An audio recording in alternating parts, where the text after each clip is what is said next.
Un pont entre quoi et quoi? Donc quand je parle d'art, j'essaye de différencier avec l'expression. Aujourd'hui, les gens s'expriment, c'est-à-dire ils s'amusent avec la couleur, ils ont bien raison, mais ils ne vont pas traverser, c'est-à-dire qu'ils ne vont pas apprendre le langage artistique, le rapport des formes entre elles, etc. Ils ne vont pas descendre dans une zone beaucoup plus profonde. L'expression, c'est encore une expression égotique. On s'amuse, on se fait plaisir, etc. Ça n'a rien à voir avec la création qui est une ascèse et qui est une descente profonde en nous-mêmes et surtout qui est une grande ouverture à ce qui pourrait nous traverser.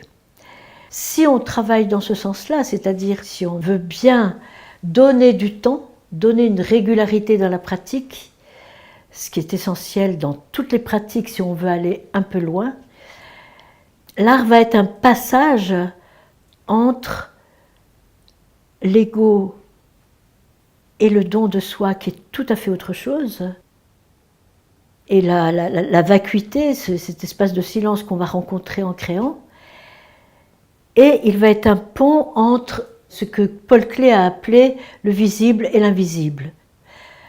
L'invisible, c'est quoi? L'invisible, c'est cette énergie qui a mis l'arbre au monde, cette énergie qui nous a mis au monde.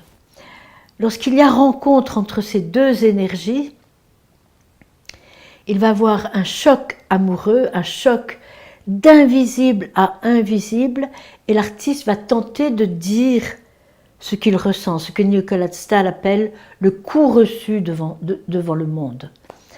Donc,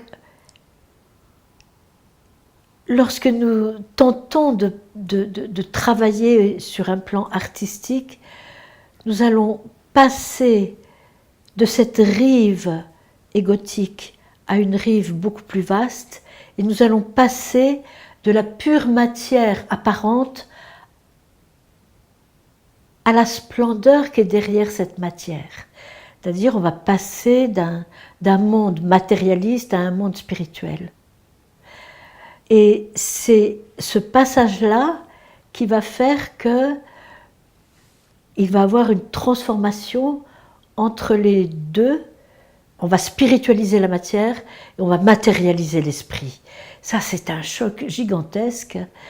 Et je pourrais dire que moi, si je peins plus, c'est parce que l'art m'a amené sur l'autre rive, sur une rive de silence, de contemplation. Cet endroit où il m'a amené dans le silence qui est bien au-delà de la forme. On pourrait dire, au-delà de la forme, il y a le sans forme, au-delà de la musique, il y a le silence, et au-delà de la création, il y a la contemplation. Donc c'est réellement un pont.